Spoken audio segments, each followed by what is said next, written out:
All right, and welcome to another episode of Eat, Smoke, Drink. Today I'm going to continue my Glenturret journey. Okay, so I've just done the 25-year-old Glenturret. This is now the 27-year-old. This was released roughly in a similar time to the other one. Okay, this is 52.1%. The other one is, I think, very similar. We'll have a look. 51.8. So the other one is very similar in ABV, which is actually quite interesting in itself, right? Because this is 2 years older, and being so similar, that means that the barrel is relatively tight. Let me just pour this in. There we go. So 27-year-old, anything above 25, anything above 25 and a quarter century is a pretty impressive time. I mean, that's a shitload of time sitting in a barrel. That's a shitload of time keeping inventory on hand to age and monitor and all that. So a little bit of respect goes to this in a way. All right, well, let's get nosing. Let's get nosing, eh? Hopefully it doesn't rain, but you know what?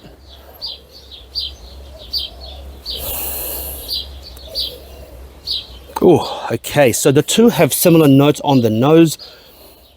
Actually, this is a little bit more intense. This is a little bit more on the herbal side. So what I'm getting on the nose, actually, I'm going to do a standalone review. I'm not going to refer too much to the other one until later.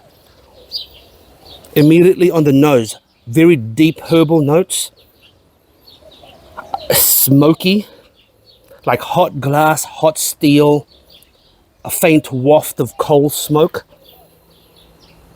Herbal, licorice immediately, tarragon, a bit of thyme, a bit of pine resin, nail polish remover, fresh magazine print. I'm getting on the nose very, very fast, thick and fast. Very pleasant on the nose. Unless I say the nose, something about the nose sucks, when I explain it, I'm not telling you if it's good or not. I will tell you if I think it's good or not, in my opinion. I will just tell you what I'm smelling in there, okay? There is a sickly apricot jam smell to that.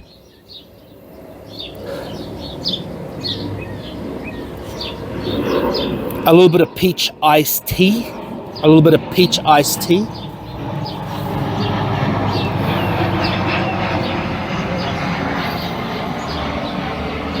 Wood varnish.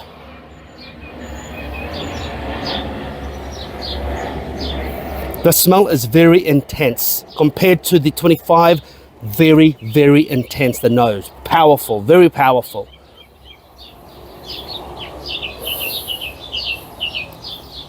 Brown sugar syrup, a faint hint of burnt butter, a little bit of popcorn. Burnt butter on popcorn.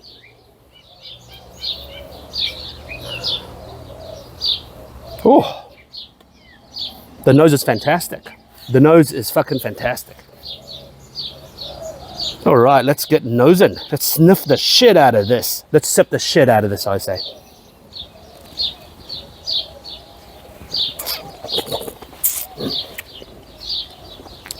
Ooh. Wow. Immediately, there's some leather, old wet leather. A little dirt, soil, not too much, just a pinch. I'm getting a little bit of salinity, which is interesting. I didn't expect that from a Glenturret, but I'm getting salinity. How weird.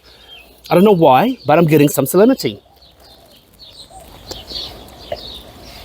Salted caramel, but the caramel is more a Russian fudge type of light caramelization, not heavy. It's making my mouth salivate like a son of a bitch. I am salivating a lot from this dram. Lemon juice, lemon rind, brown sugar syrup,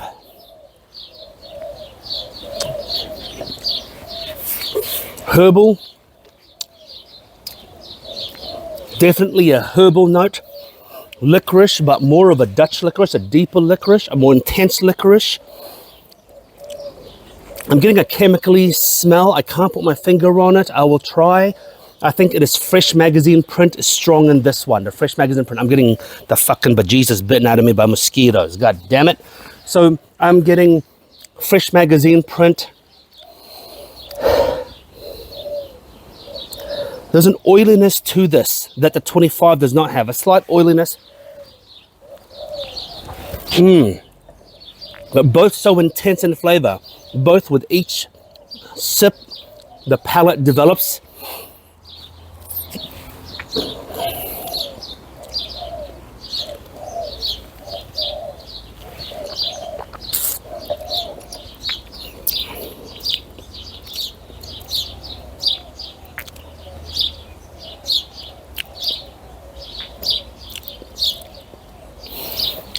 The floral nature is not much there. This is more herbaceous, a little bit more savory, some sweetness. There is a oiliness in the back palate, a thickness, a viscosity, a texture. The mouthfeel is chewy. Whilst the other one, the 25, was a bit more zesty, a bit more elegant, so to speak. This one is a lot more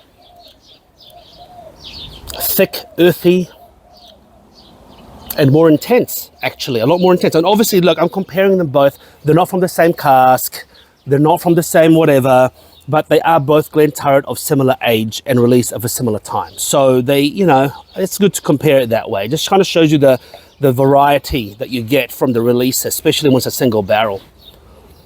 But, you know, it's interesting because there is a certain clinicalness. Is that the word?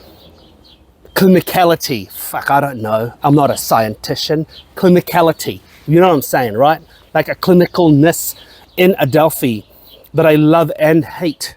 Okay, so I love Adelphi, but I wish they get a bit more dirty. But I get what they're doing here because signatory is the dirty. Okay, so it's like, you know, one is that rough biker gang brother, you know, that's signatory, and then Adelphi is the lawyer of the biker gang. They're still brothers, but they've raised them, you know, they've raised them to be more, you know, to be a bit more white collar, so to speak. But absolutely phenomenal, absolutely phenomenal. I don't know what I prefer. It doesn't matter. They're both delicious. I highly recommend this one as well. 27 years old. It's not something to underestimate. And when it comes to Adelphi and their old releases, they don't fuck around, right? Adelphi, as a general proposition, from what we've experienced, and we've drank a shitload of Adelphi, hundreds, literal hundreds of Adelphi from younger to older. Adelphi does not release older barrels generally that disappoints. They just don't take the piss like that. And the day that I come across one, I will call them out on it. If I come across an old Adelphi that is taking the fucking piss, I will call them out on it. But this one, so far, none of them has taken the piss. Fantastic. Anyway, until next time, make sure you eat, smoke, drink, and cheers.